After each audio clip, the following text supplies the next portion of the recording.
আউযু বিল্লাহি মিনাশ শাইতানির রাজিম বিসমিল্লাহির রহমানির রহিম রাব্বি জিদনি ইলমা রাব্বি জিদনি ইলমা রাব্বি জিদনি ইলমা। আল্লাহ আমাদের স্মরণ শক্তি বহুগুণ বহুগুণ বৃদ্ধি করে দেন, সকলের মনের নেক আশাগুলো পূরণ করুন। যে পদোন্নতির লক্ষ্যে আমরা একত্রিত হয়েছি, সকলকে সম্মানজনক ভাবে পদোন্নতি প্রদান করুন, আমিন সুম্মা আমিন। আসেন আমরা ক্লাসে যাব। গত ক্লাসে আমরা 271 বিধি থেকে কয়টা বিধি পড়ছি? মাত্র 5টা বিধি পড়ছি, 274 বিধি পর্যন্ত পড়লাম। আচ্ছা, যাই হোক, একটু রিভিশন দিয়ে আমরা আজকের ক্লাসে যাব। 271 বিধিতে পড়েছিলাম ডাক এবং টেলিগ্রাফের তথ্য। ফৌজদারি কার্যবিধির 94 থেকে আমরা যে ধারাগুলো দেখতে পাই, কখন কখন আপনি তল্লাশি পরোয়ানার জন্য আবেদন করতে পারবেন, কোন কোন জিনিসগুলোর জন্য সমন দিতে পারবেন। তো এই 94 ধারা পড়ার সময় আমরা দেখি সাক্ষ্য আইনের 123-24 ধারার বিধান ব্যাহত হবে না।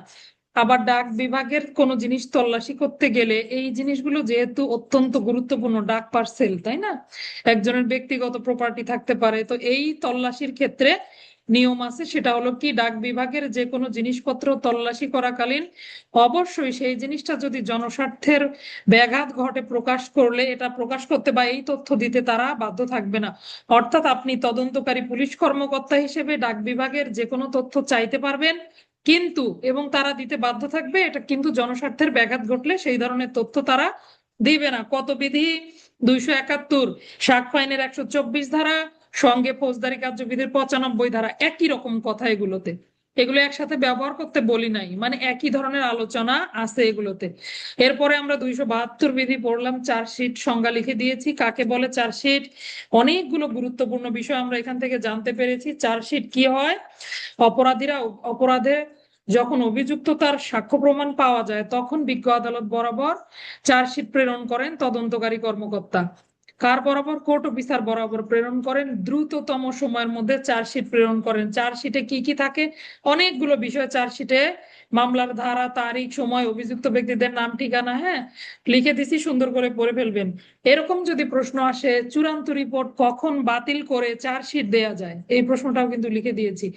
কখন চূড়ান্ত রিপোর্ট বাতিল করে চার্জশিট দেয়া যায়? কোনো অপরাধীর বিরুদ্ধে আদালতে যদি আপনি ফাইনাল রিপোর্ট দিয়ে দেন, কিন্তু অপরাধী আদালত কর্তৃক গ্রেপ্তার হয়, যে কোনো ভাবে আদালতে হাজির হয়, তার বিরুদ্ধে অন্য কোনো ভাবে আদালতের নিকটে অপরাধ প্রমাণিত হয়, অথবা মনে করেন আদালত জানতে পারছে যে সে প্রকৃত অপরাধী, আদালত আপনাকে আদেশ দেয়, তখন কিন্তু চূড়ান্ত রিপোর্ট বাতিল পূর্বক, অলরেডি ব্যক্তিকে বিচারে সোপর্দ করা হয়েছে, আপনি ফাইনাল রিপোর্ট দিয়েছেন, কিন্তু আদালতের নিকটে প্রতীয়মান হয়েছে উনি অপরাধী, সেক্ষেত্রেও আদালত আপনাকে নির্দেশ দিতে পারে। তো এভাবে চূড়ান্ত রিপোর্ট, আগের যে রিপোর্টটা বাতিল করে পুনরায় চার্জশিট দাখিল করা যাবে বা করতে হবে। কত প্রবিধান? 272-এর ক্ষয়ের 1, এই জায়গাটা কিন্তু খুবই গুরুত্বপূর্ণ, এরকম প্রশ্ন দিতে পারে। আচ্ছা, এরপরে আমরা জানলাম চার্জশিট দিলে থানার ভারপ্রাপ্ত কর্মকর্তা মামলার বাদীকে ফলাফল সম্পর্কে অবগত করবেন। চার্জশিটের সঙ্গে কি কি থাকে? পলাতক আসামিদের ক্ষেত্রে তার সম্পত্তির স্থাবর অস্থাবর সম্পত্তির তালিকা দিতে হবে, চুরি যাওয়া মালামালের তালিকা থাকবে, পূর্বে দণ্ডিত হয়েছিলেন কিনা এই সংক্রান্ত বিষয়গুলো তদন্তকারী কর্মকর্তা কি এগুলো তদন্তপূর্বক অবশ্যই চার্জশিটের সঙ্গে সংযুক্ত করবেন। সবগুলো বলতে গেলে দেরি হয়ে যাবে। তো যাই হোক, এরপরে আবার কি, অপরাধী সে কিরকম ছিল, তার স্বভাব চরিত্র, আপনি দণ্ড প্রমাণ রেজিস্টার বা ভিসিএনবির 2য় খণ্ড পরীক্ষা নিরীক্ষা করেছেন কিনা এই সংক্রান্ত একটা সার্টিফিকেট দিতে হবে। এরপরে 273 বিধিতে আমরা খসড়া মানচিত্র পড়লাম, কোন কোন অপরাধগুলোর ক্ষেত্রে খসড়া মানচিত্র দাখিল করতে হবে। 600 টাকার উপরে চুরি গেল এইরকম সম্পত্তির ক্ষেত্রে অবশ্যই খসড়া মানচিত্র অঙ্কন করবেন তদন্তকারী কর্মকর্তা। খুন, ডাকাতি, ধর্ষণ, গুরুত্বপূর্ণ যে মামলাগুলো, এছাড়াও যদি তিনি মনে করেন খসড়া মানচিত্র তৈরি করা প্রয়োজন, যে কোনো মামলার ক্ষেত্রেই খসড়া মানচিত্র প্রস্তুত করা যায়। মানুষের অবস্থান মানচিত্রে কি দিয়ে? 1, 2, 3, 4। আলামতের অবস্থান কি দিয়ে নিশ্চিত করতে হবে? ক, খ, গ, ঘ, এভাবে আলামত আর মানুষের অবস্থান বা ব্যক্তির অবস্থান, কে কোথায় দাঁড়ানো ছিলেন, এগুলো 1, 2, 3, 4 দিয়ে প্রকাশ করা হবে। আলাদা করে সূচিপত্র ব্যবহার করতে পারেন যদি জায়গা হয়, তাহলে একসাথেও সূচিপত্র দেয়া যায়।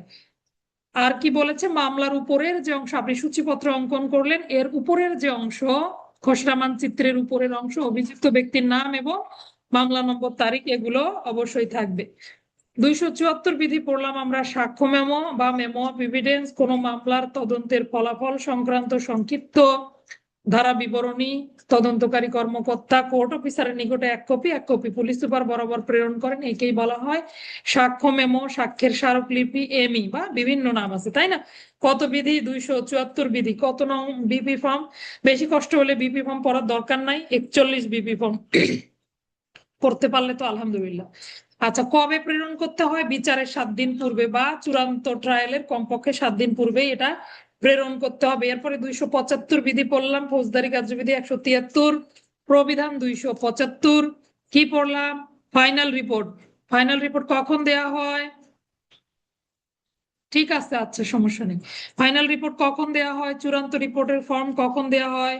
ফাইনাল রিপোর্ট যখন অপরাধে অভিযুক্ত ব্যক্তির অপরাধের কি পাওয়া যায় না, প্রমাণ পাওয়া যায় না বা সাক্ষ্য প্রমাণ থাকে না, বিভিন্ন কারণে মামলায় ফাইনাল রিপোর্ট দাখিল করা হয়। আচ্ছা, কয় প্রকারের হবে? 5 প্রকারের।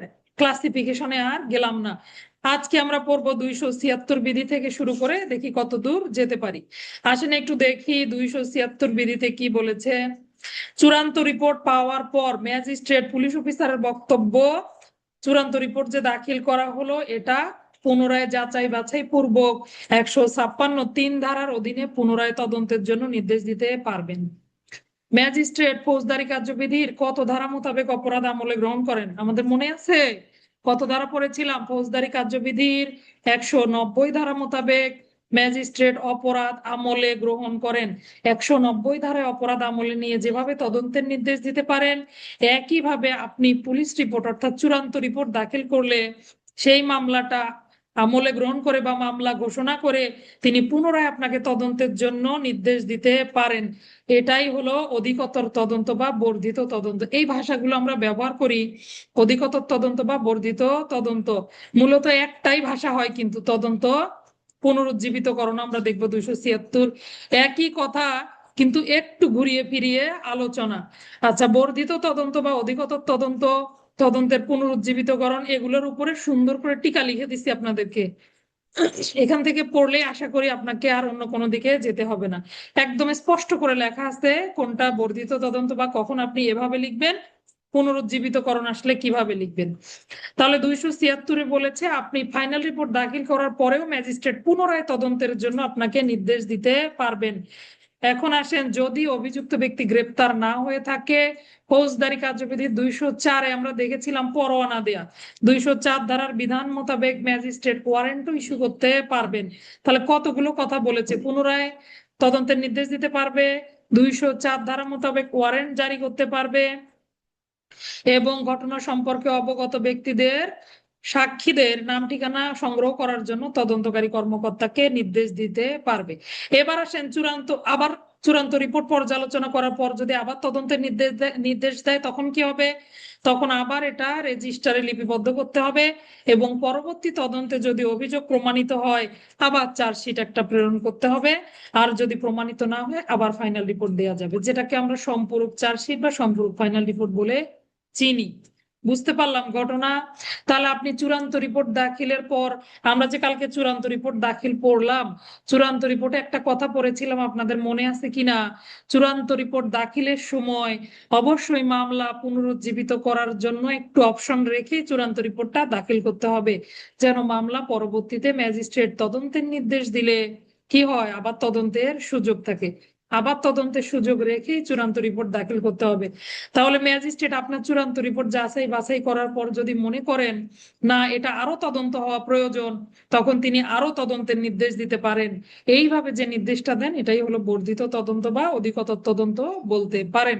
কি করতে হবে? পাওয়ার পর, নির্দেশ পাওয়ার পর পুনরায় তদন্ত সাপেক্ষে অপরাধ প্রমাণিত হলে চার্জশিট, প্রমাণিত না হলে ফাইনাল রিপোর্ট, আবার ফাইনাল রিপোর্ট দিয়ে দিবে। কত বিধি? 276 বিধি।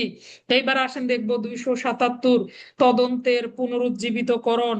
আপনারা যদি অপরাধ তদন্ত নির্দেশিকা দেখেন দুইটাতেই একই বিধি ব্যবহার করা আছে, কিন্তু আমরা ভাষ্য বই আবার দেখতে পাই 276-এ বর্ধিত তদন্তের আলোচনা আর পুনরুজ্জীবিতকরণের আলোচনা হলো 277 বিধিতে। একইভাবে বলা আছে, দেখেন, কোন মামলায় চূড়ান্ত রিপোর্ট দাখিল হয়েছে, আদালত কোনো নির্দেশ দেয়নি, কি এবার তদন্তকারী কর্মকর্তা বা থানার ভারপ্রাপ্ত কর্মকর্তা নিজেই জানতে পারলেন যে অপরাধের সাক্ষ্য প্রমাণ পাওয়া গেল। এতদিন আপনি অপরাধের সাক্ষ্য প্রমাণ পাননি, আপনি কি করেছেন? বিজ্ঞ আদালত বরাবর ফাইনাল রিপোর্ট দিয়েছেন। এবার আপনি অপরাধের কি পেলেন, সাক্ষ্য প্রমাণ পেয়েছেন, তখন এই মামলার তদন্ত পুনরায় তদন্ত করার জন্য বিজ্ঞ আদালত বরাবর অনুমতি চেয়ে আবার তদন্তের জন্য আদালত নির্দেশ দিলে মূল তদন্তের মতো করেই তদন্ত করা যাবে। তাহলে এটা একরকম সিস্টেম, ওটা আরেক রকম ব্যবস্থা। একটা হলো ম্যাজিস্ট্রেট আপনাকে আদেশ দিতে পারে 276 নিজেই পর্যালোচনা করে মনে হলো যে না আবার তদন্ত হোক। আরেকটা কি, আপনি থানার ভারপ্রাপ্ত কর্মকর্তা বা আপনি তদন্তকারী কর্মকর্তা, প্রথম দিকে আপনি মামলার সাক্ষ্য প্রমাণ পাননি বা পেয়েছিলেন না, এখন পেয়েছেন, সেই ক্ষেত্রে আপনি কি করবেন, আবার এটা তদন্ত করতে পারবেন। তবে হ্যাঁ, আপনাকে অবশ্যই আদালতের অনুমতি নিতে হবে। কি হবে তদন্তের অনুমতি পাওয়ার পর, করণীয় কি, মূল তদন্তের বিধি অনুসরণ করতে হবে। তাহলে তো এরকম যদি প্রশ্ন আসে, চূড়ান্ত রিপোর্ট কোন একটি মামলায় তদন্তকারী কর্মকর্তা আব্দুল সালাম তিনি চূড়ান্ত রিপোর্ট দাখিলের পর আবার কোনো ঘটনার তথ্যসূত্র খুঁজে পেলেন, এই অবস্থায় তার করণীয় কি, তখন এভাবে লিখবেন, প্রবিধান 277 বিধি মোতাবেক তিনি পুনরায় আদালত বরাবর এই মামলাটি তদন্তের জন্য আবেদন করবেন। আদালত অনুমোদন দিলে মূল তদন্তের মতো করেই তিনি আবার তদন্ত করতে পারবেন।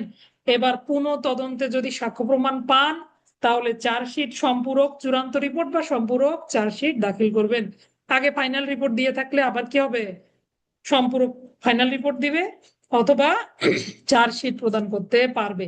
চার্জশিট দিয়ে দিলে সেই মামলাতেও অনেক সময় কি হয়, পুনঃ তদন্তের নির্দেশ দিতে পারে আদালত। মনে করেন আপনি 3 জন অপরাধীকে অব্যাহতি দিয়েছেন, 2 জনের বিরুদ্ধে চার্জশিট দিয়েছেন, পরে পাওয়া গেল, তখন কি করবেন, তখনও একই বিধান প্রযোজ্য হবে। আচ্ছা, এই ছিল 277। গত ক্লাসে বলেছিলাম 278-এ বলা আছে মামলার ফলাফল বাদীকে জানানো। আমরা চার্জশিটের ক্ষেত্রেও পড়ে আসলাম 272-এর ক্ষয়ের 2 বিধি পড়লাম, তাই না? এখানে বলা ছিল চার্জশিট দাখিল করলে অবশ্যই মামলার ফলাফল বাদীকে অবগত করতে হবে। একইভাবে 278-এও বলেছে তদন্ত শেষ হওয়ার পর যিনি তথ্য প্রদানকারী বা মামলার বাদী তাকে গৃহীত ব্যবস্থা সম্পর্কে অবগত করতে হবে। এটা আর কি সামগ্রিক, দুইটার ক্ষেত্রেই 278 বিধি ব্যবহার করা যাবে। 279-তে মিথ্যা মামলার ক্ষেত্রে পদ্ধতি, আমরা এর আগেই মিথ্যা মামলা পড়ে এসেছি, পেনাল কোডের 211, তাই না? মিথ্যা মামলার ক্ষেত্রে পদ্ধতি একটু মনে করি তো, মাইনর অ্যাক্ট গুলো কি কি পড়েছিলাম। বাল্য বিবাহ নিরোধ আইনের কত ধারায় মিথ্যা মামলার পদ্ধতি, লেখেন একটু লেখেন। বাল্য বিবাহ 6, যৌতুক নিরোধ আইন কত, যৌতুক নিরোধ আইন 6, যৌতুক নিরোধ আইনেও 6, তাহলে বাল্য বিবাহ 6, যৌতুক নিরোধ আইন 6। আর কি পড়েছিলাম, পর্নোগ্রাফি, পর্নোগ্রাফি কত মিথ্যা মামলা, নারী শিশু কত, পর্নোগ্রাফিতে 13 পড়েছি, আপনাদের মনে আছে কিনা, পর্নোগ্রাফিতে মিথ্যা মামলা হলে ব্যবস্থা নিবে 13 ধারায়। রিপন মাহমুদ স্যার ধন্যবাদ আপনাকে। আর কি, নারী শিশু নির্যাতন দমন আইনের কত ধারা মিথ্যা মামলা, 17। অসংখ্য ধন্যবাদ, আশা করি সবার মনে আছে। যারা যারা উত্তর লিখলেন সবাইকে ধন্যবাদ। তার মধ্যে একটা স্যামসাং লেখা, আমি তো জানি না তার নাম কি। আচ্ছা, তাহলে আসেন 282, অর্থাৎ পেনাল কোডে 282-তেও ব্যবস্থা নিতে পারবেন। আবার 211 ধারায় তো মিথ্যা মামলা সরাসরি। আবার আমরা দেখি আদালতে যদি মিথ্যা দাবি উত্থাপন করে 209, এটা কিন্তু আবার মিথ্যা মামলার ব্যবস্থা না। আপু নামটা একটু প্লিজ লিখে ফেলবেন, সীমা আপু। তাহলে আসেন, তাও 282 অথবা 211 ধারা পেনাল কোডের কথা শুধু এখানে বলেছে। তো এইরকম যদি দণ্ডবিধির 282 বা 211 ধারা আপনার মনে হয় সংশ্লিষ্ট ব্যক্তি কি করেছেন, আরেকজনকে হয়রানি করার জন্য মিথ্যা মামলা দায়ের করেছেন, তখন আপনি প্রবিধান 279 বিধি মোতাবেক তার বিরুদ্ধে ব্যবস্থা গ্রহণ করতে পারবেন। চূড়ান্ত রিপোর্ট, যে মামলা করলো আব্দুল সালাম ভাইয়া আমার নামে মিথ্যা মামলা করলো, তদন্তকারী কর্মকর্তা রাবে আপু তিনি কি করলেন, ফাইনাল রিপোর্ট দিবে না, মিথ্যা মামলা করছে তো ফাইনাল রিপোর্ট দিল, পাশাপাশি চূড়ান্ত রিপোর্টের সাথে একটি আনুষ্ঠানিক অভিযোগ সার্কেল সহকারী পুলিশ সুপারের নিকটে জমা দিবেন। তাহলে কোনো ব্যক্তি মিথ্যা মামলা করলে প্রবিধান অনুযায়ী তার বিরুদ্ধে ব্যবস্থা আলোচনা করুন। কি লিখবো, তাহলে ফাইনাল রিপোর্ট, আগের মামলাটার কি হবে, ফাইনাল রিপোর্ট হবে। পাশাপাশি এই ব্যক্তির বিরুদ্ধে, আব্দুল সালাম নামক ব্যক্তির বিরুদ্ধে আনুষ্ঠানিকভাবে যেন মামলা, মিথ্যা মামলার ব্যবস্থা নেওয়া হয়, এইরকম একটা অভিযোগ সার্কেল সহকারী পুলিশ সুপার বরাবর জমা দিতে হবে। তিনি এটা আবার কি করবেন, ম্যাজিস্ট্রেট বরাবর প্রেরণ করবেন, যাতে পরবর্তীতে ম্যাজিস্ট্রেট 190 ধারা অনুযায়ী এটা আমলে নিয়ে আবার ব্যবস্থা গ্রহণ করতে পারে। বুঝতে পেরেছি ঘটনা। তাহলে যে ব্যক্তি মিথ্যা মামলা করবে তার মামলায় তো চূড়ান্ত রিপোর্ট দাখিল হবেই, পাশাপাশি তার বিরুদ্ধে ব্যবস্থা প্রবিধান অনুযায়ী কত 279 435। দয়া করে একটু লিখে রাখেন 279 435 দুইটা বিধি মিথ্যা মামলার ক্ষেত্রে পদ্ধতি, দুইটা বিধি ব্যবহার করা যাবে। এইবার আসেন কাজের কাজ, যে বিধিটা গুরুত্বপূর্ণ 280 বিধি। আজকের ক্লাসের সবচেয়ে গুরুত্বপূর্ণ বিধি হলো 280। ক্লাসেই মুখস্থ করে ফেলবো ইনশাল্লাহ যদি আপনারা মনোযোগ দেন। 280 বিধি শুনবো একটু, যে মুখস্থ করে পড়াটা বলতে পারবেন তার পড়াটা একটু শুনবো। আসেন দেখি 280 বিধিতে কি বলেছে। 280 বিধি আমরা আলুর মতো ব্যবহার করি তল্লাশির ক্ষেত্রে। পরোয়ানা হলেও আমরা 280 বিধি ব্যবহার করি, তল্লাশি বা অনুসন্ধানের সংজ্ঞা আসলে 280 বিধি ব্যবহার করি, আবার পদ্ধতি আসলেও 280 বিধি ব্যবহার করি। সঙ্গে আরেকটা বিধি ব্যবহার করা যাবে কত, 613। তাহলে 280 613 কার সঙ্গে যাবে, ফৌজদারি কার্যবিধির 102 3, প্রবিধান 280 613। আর কিসের সঙ্গে ব্যবহার করতে পারবেন, 165 66, নিজের থানা এলাকায় তল্লাশি, অপরের থানা এলাকায় তল্লাশি, সেই ক্ষেত্রেও আমরা 280 613 ব্যবহার করতে পারবো। আবার আপনি যদি পরোয়ানার ধারাগুলো ব্যবহার করেন সেক্ষেত্রেও নিচে একটা নোট দিতে পারেন। কি পরোয়ানার ধারা কোনগুলো, 94 98 96 100 ধারা, তাই না, ওয়ারেন্ট ইস্যু করে এই ধারা 99 ক। তো এই ধারার ক্ষেত্রেও আপনি বলতে পারবেন যে পদ্ধতি হবে 102 3, প্রবিধান 280। তাহলে অনেক জায়গায় অর্থাৎ তল্লাশি সংক্রান্ত আলোচনার ক্ষেত্রে প্রবিধান 280টা মোটামুটি সর্বত্র ব্যবহারযোগ্য। তাহলে জানতে হবে অবশ্যই 280 গুরুত্বপূর্ণ একটা বিধি। দেখেন তল্লাশির যে পদ্ধতি, আপনি 102 3 পড়লেও অনেক কিছু জিনিস পরিষ্কার হয় না, যেটা 280 বিধিতে পরিষ্কার করে দেয়া হয়েছে।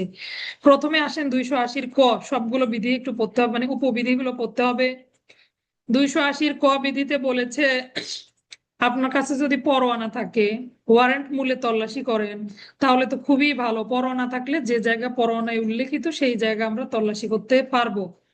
তো এই তল্লাশির ক্ষেত্রে ফৌজদারি কার্যবিধি 102 3 ধারার বিধানগুলো প্রযোজ্য হবে, পাশাপাশি নিজের থানা এলাকা অপরের থানা এলাকা হলে 165 66 ধারার বিধানগুলো প্রযোজ্য হবে। এইটা বলেছে প্রথমে, অর্থাৎ পরোয়ানা নিয়ে তল্লাশির ক্ষেত্রে পদ্ধতি 280 ক। কিন্তু আপনি পরোয়ানা নিয়ে তল্লাশি করতে গেলেন, গিয়ে আপনি কি করবেন, ওখানে আপনার কাজটা কি, দেখেন এখানে বলেছে সাক্ষীদের উপস্থিতিতে প্রথম কাজ কি, যে জায়গাটা পরোয়ানায় উল্লেখিত আছে সেই জায়গাটা সম্পর্কে নিশ্চিত হতে হবে যে আপনি সঠিক জায়গায় এসেছেন কিনা। এরপরে সাক্ষীদের উপস্থিতিতে তল্লাশি বা অনুসন্ধান চালাতে হবে। আপনি যে জিনিসটা পেলেন সেটা আপনার মামলা সংশ্লিষ্ট আলামত কিনা বা আপনার ওয়ারেন্টে উল্লিখিত কাঙ্ক্ষিত বস্তু কিনা, এইটা নিশ্চিত করে জব্দ তালিকা তৈরি করতে হবে। জব্দ তালিকায় আপনারা কয়েন 255 পাতার মাঝামাঝি দেখেন, জব্দ তালিকায় সাক্ষীদের স্বাক্ষর গ্রহণ করতে হবে। আরো কি বলা আছে, যদি সাক্ষী এটা বুঝতে অক্ষম হয় এই জব্দ তালিকাটা আপনাকে পড়ে শোনাতে হবে। কত নম্বর বিপি ফর্ম, 44 নম্বর বিপি ফর্মে জব্দ তালিকা প্রস্তুত হবে, এইটাতে সাক্ষীদের স্বাক্ষর নিতে হবে। আর যদি স্বাক্ষর দিতে অক্ষম হন সেক্ষেত্রে বাম হাতের বৃদ্ধাঙ্গুলির ছাপ নিতে হবে। দেখেছেন, বাম হাতের বৃদ্ধাঙ্গুলির ছাপ নিতে হবে। কয়টা ছাপ পেলাম এ পর্যন্ত, তিন জায়গায় ছাপ পেলাম। কোথায় কোথায় পেয়েছি বাম হাতের বৃদ্ধাঙ্গুলির ছাপ, হুঁশিয়ারি নোটিশের ক্ষেত্রে পেলাম, আবার কোথায় পেলাম, মৃত্যুকালীন জবানবন্দি, আবার দেখেন তল্লাশি জব্দ তালিকার ক্ষেত্রেও পেলাম। সাক্ষী যদি ইংরেজি না জানে সেক্ষেত্রে বাংলায় জব্দ তালিকা প্রস্তুত করতে হবে। সন্দেহজনক ব্যক্তির অনুপস্থিতিতে বাড়ির স্থান বা দায়িত্বপ্রাপ্ত ব্যক্তিকে বা এই তালিকার একটা কপি দিতে হবে। এই সমস্ত বিষয়গুলো লিখে রাখতে হবে। এই তালিকার কপি আরেকটা যে আপনার কাছে থাকলো এটাতে আবার প্রাপ্তি স্বীকার করে নিতে হবে। কতগুলো কথা বলা আছে, এগুলো আপনি সিআরপিসি তে পাবেন না, এই জন্যই কিন্তু প্রবিধানের দরকার হয়েছে, ঠিক আছে। তাহলে এই যে মূল তালিকার একটি কপিতে প্রাপ্তি স্বাক্ষর নিতে হবে, এবং সেটা যদি পরবর্তীতে তিনি দিতে অস্বীকার করে সেটাও আপনার মামলার ডায়েরিতে পুঙ্খানুপুঙ্খভাবে লিখে রাখতে হবে। কোনো কিছুই পেলেন না, তাহলে এক টান দিয়ে আপনাকে জব্দ তালিকাটা কেটে দিতে হবে। দেখেন কি বলেছে, কোনো সম্পত্তি যদি আটক করা না হয় তাহলে অনুসন্ধান তালিকায় খাড়া ভাবে একটি রেখা টেনে দিতে হবে। লিয়াকত ভাই আজকে ক্লাসে নাই, সে খাতায় শুধু লম্বা লম্বা খাড়া টান দেয়। তো এরকম খাড়া টান দিতে হবে যদি আপনি শূন্য জব্দ তালিকা তৈরি করেন সেই ক্ষেত্রে, এবং সাক্ষী এবং বাড়ির মালিক দ্বারা সেটা স্বাক্ষর করিয়ে নিতে হবে। তাহলে 280-র যে ক, এটাতে কিন্তু সামগ্রিকভাবে তল্লাশি কিভাবে করবেন, পরোয়ানা নিয়ে তল্লাশির আলোচনা রয়েছে। তাহলে দেখেন মোটামুটি আপনি তল্লাশি থেকে কি কি কাজগুলো করবেন সবকিছু কিন্তু বলা আছে সংক্ষেপে, আরো পাবেন। তবে এটা হলো পরোয়ানা নিয়ে তল্লাশির ক্ষেত্রে, যদিও ওইভাবে বলা নাই, আপনারা ক্ষয়ে দেখবেন বিনা পরোয়ানায় তল্লাশির কথা বলা আছে, তার মানে আমরা ধরেই নিতে পারি কয় হলো পরোয়ানা সহ তল্লাশির পদ্ধতি। তাহলে 280-র কয়ে কি জানলাম? পরোয়ানা সহ তল্লাশির পদ্ধতি, ভেতরের কথাগুলো তো জানবই। তারপর সংক্ষেপে মনে রাখার উপায় কি? পরোয়ানা সহ তল্লাশির পদ্ধতি। তাহলে আসেন 280-র ক্ষয়ে যাব। পরোয়ানা ব্যতি রেখে তল্লাশির পদ্ধতি। সাধারণত বিনা পরোয়ানায় তল্লাশি করা অনুচিত। কোনো একটা জায়গা তল্লাশি করবেন, যে জায়গা তল্লাশি করবেন তাদেরও একটা বিরক্তির কারণ, এই জন্য অবশ্যই পরোয়ানা সংগ্রহের চেষ্টা করতে হবে।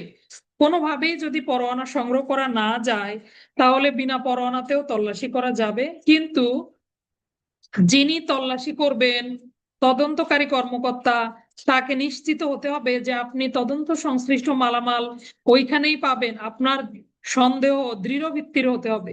বুঝতে পারতেছি ঘটনা, আপনি এমনি এক জায়গায় গিয়ে তল্লাশি করতে পারবেন না। আপনাকে নিশ্চিত হতে হবে যে ওই জায়গাতে তল্লাশি করলে আপনার অপরাধ সংশ্লিষ্ট বস্তু, দ্রব্য বা আলামত আপনি পেতে পারেন।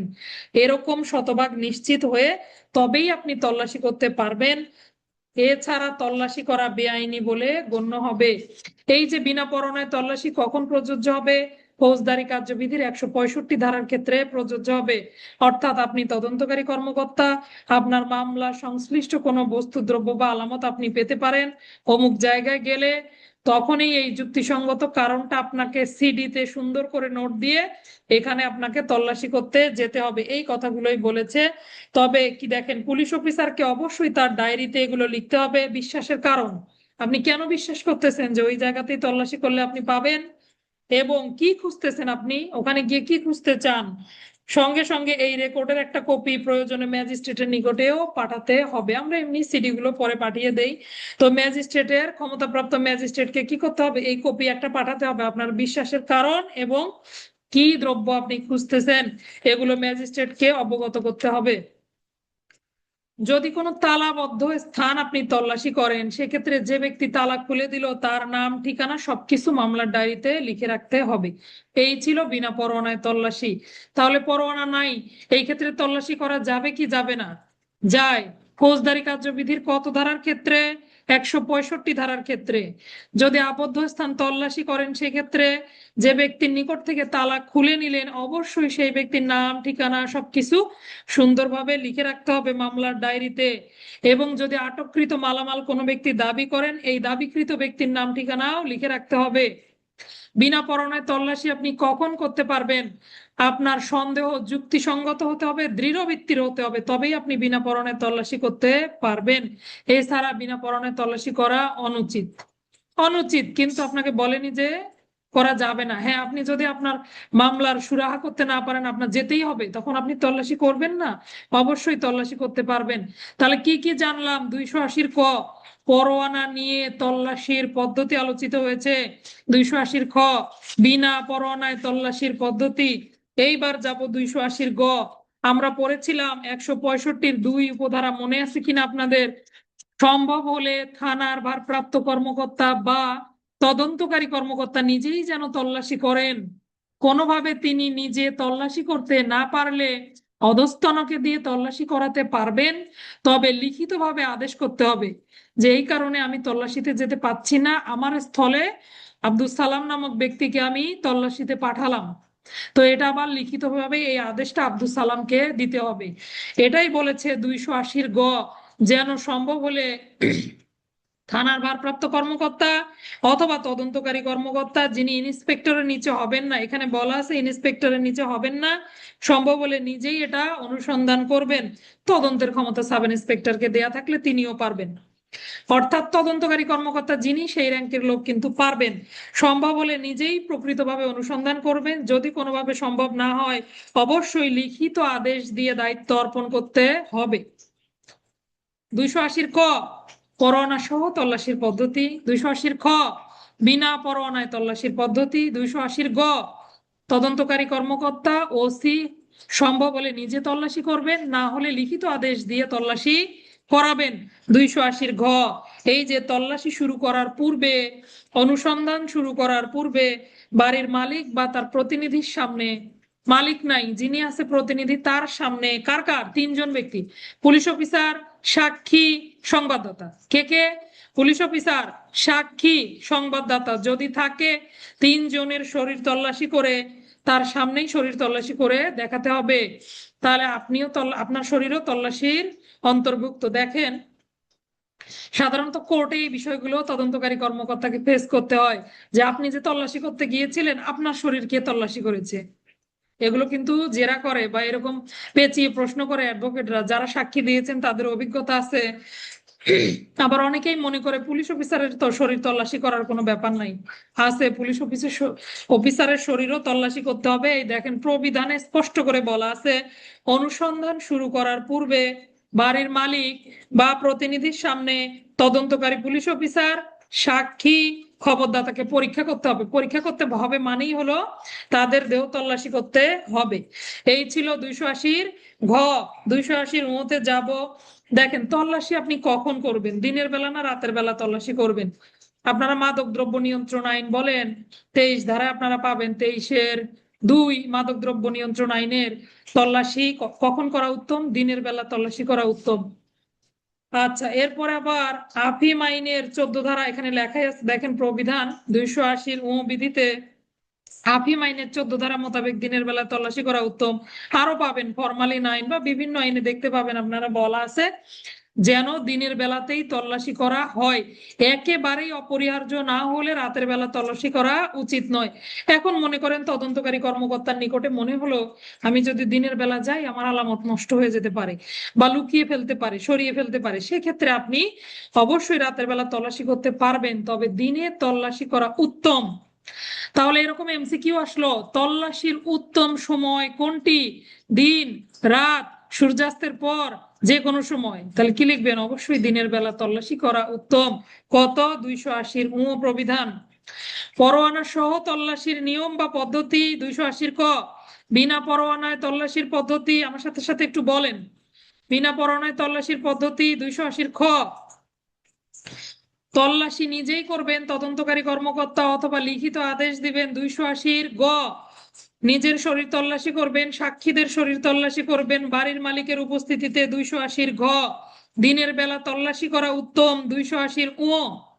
এইবার আসেন দেখি 280 চয় বলেছে অবশ্যই সাক্ষীদের উপস্থিতিতে তল্লাশি চালাতে হবে এবং আপনাকে সাক্ষী সুনির্দিষ্ট সাক্ষী হতে হবে। কয়জন সাক্ষী নিলেন? 2জন বা 3জন। এই সাক্ষীদের উপস্থিতিতে আপনাকে তল্লাশি কার্যক্রম পরিচালনা করতে হবে। 280 চ। 280 ছ সোলার ছ না, 280 ছয়ে যাব।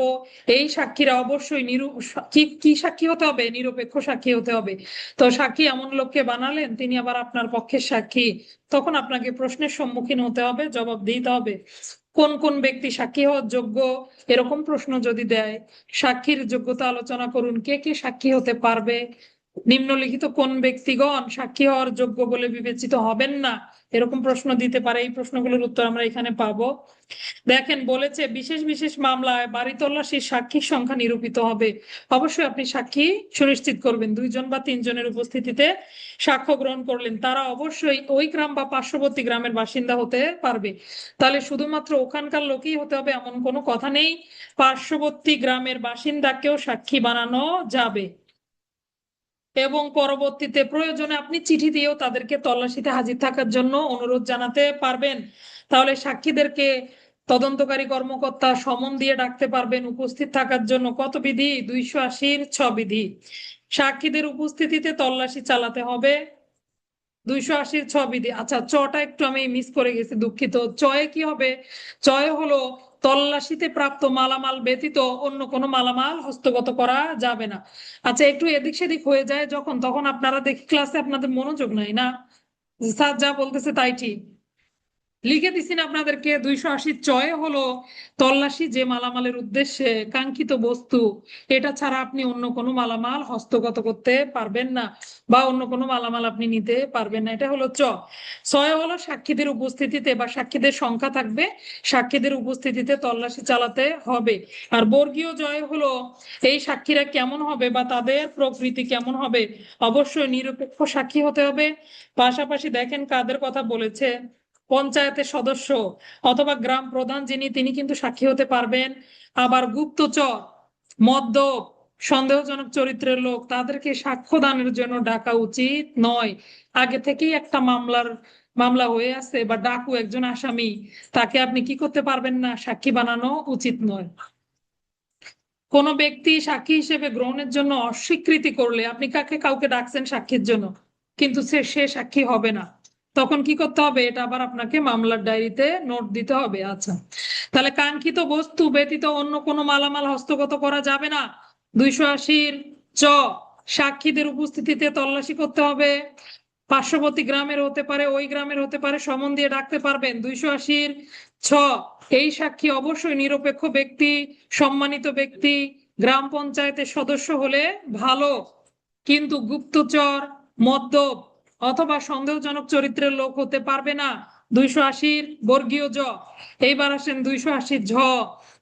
গত ক্লাসে আমরা অস্ত্র আইন পড়ার সময় এটা মনে করেছিলাম। 280 ঝ হলো অস্ত্র আইনের অধীনে তল্লাশি। আমরা দেখেছি না 30 ধারায় বলা আছে 19-এর চ ধারার তল্লাশি, অথবা 25 ধারায় ম্যাজিস্ট্রেট কর্তৃক যখন তল্লাশি হবে, যেভাবেই তল্লাশি হোক না কেন, বলা আছে দেখেন ম্যাজিস্ট্রেটের নিকট থেকে একটি পরোয়ানা নিতে হবে, পাশাপাশি ইন্সপেক্টর বা তার উপরের পদমর্যাদার অফিসারের সামনেই কেবলমাত্র তল্লাশি চালানো যেতে পারে। তাহলে আমরা অস্ত্র আইনে পড়েছিলাম সুনির্ধারিত পদমর্যাদার অফিসারের উপস্থিতিতেই অস্ত্র তল্লাশি চালাতে হবে। এই একই কথা 280 ঝয়ে বলা আছে, সুনির্ধারিত পদমর্যাদা কে, ইন্সপেক্টর থেকে তদূর্ধ্ব বা ইন্সপেক্টর পদমর্যাদার উপরের অফিসারের সামনেই কেবল তল্লাশি চালাতে হবে। 280 ঝ। এরপরে 280 এও দেখেন বলেছে তল্লাশির পরের কি কার্যক্রম, খানা তল্লাশি বা বাড়ি তল্লাশি বলতে পারেন। খানা কথাটির অর্থ হলো একটা বাড়িতে কতজন সদস্য একত্রে খায়, এখান থেকে কিন্তু খানা কথাটার উৎপত্তি। হ্যাঁ, তো খানা মানে গৃহ বোঝায় বা বাড়ি বোঝায়। এই যে খানা তল্লাশি, খানা তল্লাশি অর্থাৎ গৃহ তল্লাশি। এই যে গৃহ তল্লাশি করার পর আপনি কি করবেন, পরের কথাগুলো এখানে বলা আছে। তল্লাশি তালিকা যে তৈরি করবেন বা জব্দ তালিকা তৈরি করবেন, একটু ভিন্নতা আছে যদিও। জব্দ তালিকা তৈরি করলে মালামালের কপি কয়টা হবে, 3টা কপি হবে। 3 কপি কোথায় কোথায় যাবে, একটা কপি কোর্টে প্রেরণ করতে হবে, একটা কপি বাড়ির মালিককে দিতে হবে, বাড়ির মালিকের একটা স্বাক্ষরিত কপি তদন্তকারী কর্মকর্তার নিকটে থাকবে, পাশাপাশি সাক্ষীদের স্বাক্ষরও থাকতে হবে। তাহলে এরকম যদি প্রশ্ন করে, তল্লাশি করার পর জব্দ তালিকা তৈরির নিয়ম আলোচনা করুন। জব্দ তালিকা তৈরির নিয়ম কিন্তু একটু ভিন্নতা, তাই না? জব্দ করার স্থান, সময়, তারিখ, মামলার সূত্র, ধারা, এগুলো লিখতে হবে, সাক্ষীদের নাম ঠিকানা, সাক্ষীদের স্বাক্ষর, প্রস্তুতকারী অফিসারের স্বাক্ষর, এই তো। আবার জব্দ তালিকায় কার কার স্বাক্ষর থাকবে, এরকম যদি থাকে তাহলে সর্বপ্রথম বাড়ির মালিকের স্বাক্ষর থাকবে, সাক্ষীদের স্বাক্ষর থাকবে, তদন্তকারী অফিসারের স্বাক্ষর থাকবে। এই 3জন ব্যক্তির স্বাক্ষর হলেই যথেষ্ট। এবার আসেন, জব্দ তালিকার কপি কয়টি হবে, কোথায় কোথায় প্রেরণ করতে হবে, এরকম প্রশ্ন হলে 3টা কপি হবে। কোর্ট অফিসারের নিকটে, বাড়ির মালিকের নিকটে, বাড়ির মালিক একটা পাবে, একটা তদন্তকারী কর্মকর্তার নিকটে থাকবে। বুঝেছি কিরকম প্রশ্ন হতে পারে, কি প্রশ্নের কি উত্তর দেব। কয় কপি, 3 কপি। কয়জনের স্বাক্ষর, 3 জনের স্বাক্ষর, আইও, সাক্ষী, বাড়ির মালিক। আচ্ছা, কোথায় কোথায় যাবে 3টা কপি, কোর্ট অফিসারের নিকটে, বাড়ির মালিককে, তদন্তকারী কর্মকর্তার নিকটে থাকবে। বুঝতে পারলাম 280 এও। আচ্ছা, এই ছিল মোটামুটি, টটা বাদ দেন, লাগবে না। এই ছিল তল্লাশি। এবার আসেন যদি এরকম প্রশ্ন করে তল্লাশি বা অনুসন্ধানের উদ্দেশ্য কি আলোচনা করুন, তাহলে আপনি এটা একটু বানিয়ে লিখতে পারেন, পিআরবি থেকেও লিখতে পারেন। 258 পাতায় দেখেন সুন্দর করে লেখা আছে, তল্লাশির উদ্দেশ্য হলো অপরাধের রহস্য উদ্ঘাটন করা, মামলা সংশ্লিষ্ট বস্তু, দ্রব্য, আলামত উদ্ধার করা, অনেক সময় গ্রেপ্তারকৃত যে ব্যক্তিকে আপনি গ্রেপ্তার করবেন, গ্রেপ্তার করার জন্য কাঙ্ক্ষিত ব্যক্তিকে খুঁজে বের করার জন্য তল্লাশি পরিচালিত হতে পারে, ইত্যাদি বিভিন্ন কথা বলা আছে। আরো 2-3টা বানিয়ে লিখতে পারবেন। এই ছিল 280 বিধি। 280 বিধি দিয়ে আমরা আজকের ক্লাস শেষ করব। ইচ্ছা ছিল 282টাও পড়ানো, কিন্তু এত কিছু একবারে চাপ হয়ে যাবে। খেয়াল করেন আমরা 280-তে কি কি পড়লাম। প্রথমে পড়লাম পরোয়ানা সহ তল্লাশির কি কি পদ্ধতি। এরপরে 280-র ক, 280-র খয়ে পড়লাম বিনা পরোয়ানায় তল্লাশির পদ্ধতি। 280-র গ, তদন্তকারী কর্মকর্তা থানার ভারপ্রাপ্ত কর্মকর্তা নিজে উপস্থিত থেকে তল্লাশি করাবেন। যদি একান্তই না পারেন অবশ্যই লিখিত আদেশ দ্বারা তল্লাশি করাবেন। 280-র গ, 280-র গয়ে বলেছে শরীর তল্লাশির ব্যাপার, কে কার কার শরীর তল্লাশি করবেন। বাড়ির মালিকের উপস্থিতিতে তল্লাশি করার পূর্বে, কখন? তল্লাশি করার পূর্বে পুলিশ অফিসারের শরীর তল্লাশি করতে হবে, সাক্ষীদের এবং সংবাদদাতার শরীর পরীক্ষা করতে হবে। 280-র ঘ, ওতে বলেছে রাতে তল্লাশি করা অত্যাবশ্যকীয় না হলে দিনের বেলা তল্লাশি করা উত্তম। 280-র ও, কাঙ্ক্ষিত বস্তু বা মালামাল ছাড়া অন্য কোনো মালামাল হস্তগত করা যাবে না। ছয় বলেছে সাক্ষীর উপস্থিতিতে তল্লাশি চালাতে হবে। বর্গীয় জয় বলেছে সাক্ষীর সংখ্যা সুনির্দিষ্ট করতে হবে এবং সেটা অবশ্যই নিরপেক্ষ ব্যক্তি হতে হবে বা স্বাধীন ব্যক্তি হতে হবে। গুপ্তচর, মদ্যপ এই ধরনের ব্যক্তিকে তল্লাশিতে সাক্ষী করা উচিত নয়। বর্গীয় জয় বলেছে অস্ত্র আইনের অধীনে তল্লাশির ক্ষেত্রে অবশ্যই ইন্সপেক্টর পদমর্যাদার থেকে তদূর্ধ্ব পদমর্যাদার অফিসারের উপস্থিতি বাধ্যতামূলক। এতে বলেছে খানা তল্লাশির পরে করণীয়, তল্লাশির কপি কয়টা হবে, কোথায় কোথায় যাবে, কার কার স্বাক্ষর থাকবে। প্রবিধান 280, ফৌজদারি কার্যবিধির 102-3। আরেকবার একটু নেন। আচ্ছা, মোটামুটি কয়টা পয়েন্ট? 10টা পয়েন্ট। তাহলে আমরা যদি 5টা করে পড়ি বা 4টা 6টা পড়ি তাহলে দ্রুত মুখস্থ হবে। প্রথম 2টা তো সহজ, তাই না? পরোয়ানা সহ তল্লাশির পদ্ধতি ক, বিনা পরোয়ানায় তল্লাশির পদ্ধতি খ। এইবার আসেন কে করবে? ওসি বা আইও করবে অথবা লিখিত ভাবে আদেশ দিবে। এটা গেল 3 নাম্বার। 4 নাম্বার হলো সকলের তল্লাশি করতে যাবেন তো হয়, তার আগে শরীর পরীক্ষা করতে হবে। 5 নাম্বারে বলেছে তল্লাশি যে জিনিসের জন্য রাতে তল্লাশি প্রয়োজন না হলে দিনেই তল্লাশি করা উত্তম। এই 5টা আগে আলাদা করে নেন। তাহলে প্রথমে কি পড়লাম? পরোয়ানা সহ 1, 2 বিনা পরোয়ানায়, 3 ওসি আইও নিজে করবে অথবা লিখিত আদেশ দিবে, 4 সকলের শরীর পরীক্ষা করতে হবে, 5 দিনে তল্লাশি করাই ভালো। আবার পরোয়ানা সহ তল্লাশি ক, ক্ষয় বলেছে বিনা পরোয়ানায় তল্লাশি পদ্ধতি। গ, তদন্তকারী কর্মকর্তা ওসি নিজে তল্লাশি করবেন বা লিখিতভাবে আদেশ দিবেন। ঘ, সকলের শরীর পরীক্ষা করাতে হবে। শরীর পরীক্ষা বলতে কি ডাক্তারি পরীক্ষা না, সকলের শরীর বাড়ির মালিকের উপস্থিতিতে তল্লাশি করতে হবে। ঘ, উমতে বলেছে রাতে দরকার না হলে দিনে তল্লাশি করা ভালো। হয়েছে 5টা। তাহলে পরোয়ানা সহ তল্লাশি, বিনা পরোয়ানায় তল্লাশি, ওসি বা আইও নিজেই তল্লাশি করবেন, পুলিশ সাক্ষী সংবাদদাতা শরীর পরীক্ষা করতে হবে, রাতে তল্লাশি দরকার না হলে দিনে তল্লাশি করা উত্তম। 5টা গেল। এইবার আসেন পরের 5টা। প্রথমেই বলেছে অবশ্যই সাক্ষীর মালামাল, অন্য কোনো মালামাল নিয়ে যাবে না। 1টা 2টা সাক্ষীকে নিয়ে 2টা কথা, একটা হলো সাক্ষীর উপস্থিতিতে আর একটা হলো নিরপেক্ষ সাক্ষী। তাহলে ছয়ে হলো সাক্ষীর উপস্থিতিতে তল্লাশি, বর্গীয় জয় হলো নিরপেক্ষ সাক্ষীর উপস্থিতিতে তল্লাশি। জয়ে অস্ত্র আইনের অধীনে ব্যবস্থা, এতে বলেছে তল্লাশির তালিকা কয় কপি হবে বা খানা তল্লাশির পদ্ধতি। হয়েছে। আবার থেকে আলাদা করে নেন। চয়ে বলেছে কাঙ্ক্ষিত মালামাল ছাড়া অন্য মালামাল হস্তগত করা যাবে না। সাক্ষীর উপস্থিতিতে তল্লাশি করতে হবে। বর্গীয় এই সাক্ষী অবশ্যই নিরপেক্ষ ব্যক্তি হতে হবে এবং কি চোর, গুপ্তচর, মদ্যপ এরকম ব্যক্তি হওয়া যাবে না। বর্গীয় জয় বলেছে অস্ত্র আইনের অধীনে অর্থাৎ 25 ধারা অথবা 30 ধারার অধীনে তল্লাশির ক্ষেত্রে ইন্সপেক্টর থেকে তদূর্ধ্ব পদমর্যাদার কর্মকর্তা উপস্থিত থাকবেন। হতে বলেছে খানা তল্লাশির পদ্ধতি। মনে আছে? এবার 10টা একসাথে বলা যাবে। বিনা পরোয়ানায় তল্লাশি, পরোয়ানা সহ তল্লাশি 1। 2 নাম্বার হলো কি বিনা পরোয়ানায় তল্লাশির পদ্ধতি। 3 আইও বা ওসি নিজেই তল্লাশি করবেন বা লিখিত আদেশ দিবেন। 4 সকলের শরীর পরীক্ষা করতে হবে। 5 রাতে দরকার না হলে দিনে তল্লাশি করা ভালো। পরের 5টা তল্লাশিতে কাঙ্ক্ষিত বস্তু ছাড়া অন্য মালামাল নিয়ে যাবে না। 6 সাথে বলেছে সাক্ষীর উপস্থিতিতে তল্লাশি করতে হবে। এই সাক্ষী 8, এই সাক্ষী নিরপেক্ষ হতে হবে। 9, অস্ত্র আইনের অধীনে তল্লাশি। 10, খানা তল্লাশির পদ্ধতি। কে বলতে পারবেন? হাত তোলেন। আশা করি আরেকবার পড়লে মুখস্থ হয়ে যাবে। দেখি একটু, মাইক্রোফোন খুলে দিছি, যে কেউ কে বলবেন মাইক্রোফোন খুলে শুরু করেন।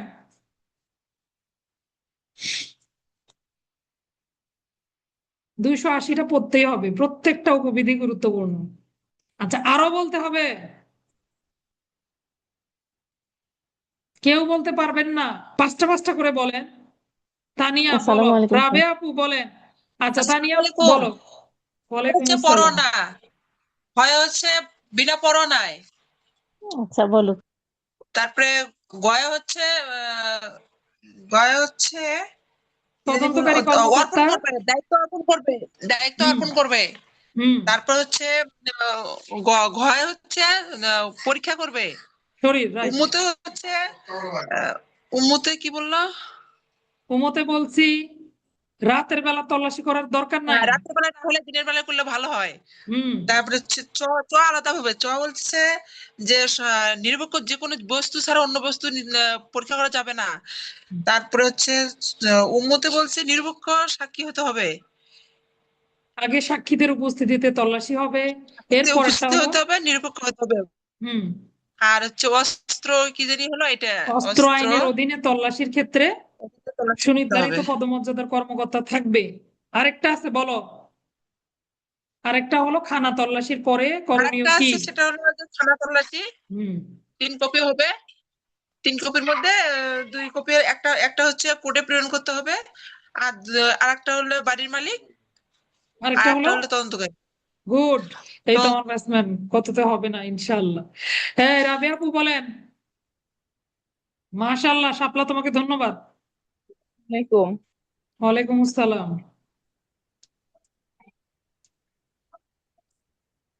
প্রথম 1 নাম্বার হচ্ছে পরোয়ানা সহ তল্লাশি। 2-এ হচ্ছে পরোয়ানা ব্যতীত তল্লাশি। 3-এ হচ্ছে ওসি নিজে ওসি নিজে তদন্ত করবেন অথবা তদন্তকারী কর্মকর্তা, আর যদি না পারে সেক্ষেত্রে লিখিত আদেশ দ্বারা তল্লাশির নির্দেশ দিবেন। হুম এটা হচ্ছে 4-এ হচ্ছে সাক্ষী, তারপরে হচ্ছে সংবাদদাতা, এদের হচ্ছে শরীর পরীক্ষা করাতে হবে। 4। হুম। 5-এ হচ্ছে যদি অপরিহার্য না হয় তাহলে দিনের বেলা তল্লাশি করাই বেশি উত্তম। উত্তম। হচ্ছে 5। 6-এ হচ্ছে আহ, ইয়া মালামাল। এই হচ্ছে যেটা কাঙ্ক্ষিত মালামাল সেটা ব্যতীত অন্য মালামাল হস্তগত করা যাবে না। আর সাথে হচ্ছে সাক্ষীদের উপস্থিতিতে, নির্দিষ্ট সাক্ষীদের উপস্থিতিতে হচ্ছে তল্লাশি করতে হবে। আর নিরপেক্ষ সাক্ষীদের উপস্থিতিতে তল্লাশি করতে হবে। এটা হচ্ছে গ্রাম পঞ্চায়েত অথবা হচ্ছে গ্রাম প্রধান এরকম লোকদের উপস্থিতিতে। আর একটা হচ্ছে অস্ত্র আইনের অধীনে ইন্সপেক্টর পদের পদমর্যাদার নিম্নে নয় এমন অফিসার দ্বারা করতে হবে, তল্লাশি করাতে হবে। আর একটা হচ্ছে বাড়ি তল্লাশি বা হচ্ছে খানা তল্লাশি। এই তল্লাশির কপি হবে 3টি। একটা কোর্ট অফিসারের নিকট যাবে, একটা বাড়ির মালিককে দিতে হবে, আর একটা হচ্ছে তদন্তকারী অফিসারের নিকট থাকবে। খুব সুন্দর, খুবই সুন্দর হয়েছে উপস্থাপন, তাই না? মার্শাল্লাহ। আচ্ছা তানিয়া বলো। আসসালামু আলাইকুম স্যার। হচ্ছে ওয়ালাইকুম দুশো আসসালাম। আশির হচ্ছে এক হচ্ছে পরোয়ানা সহ হচ্ছে তল্লাশি।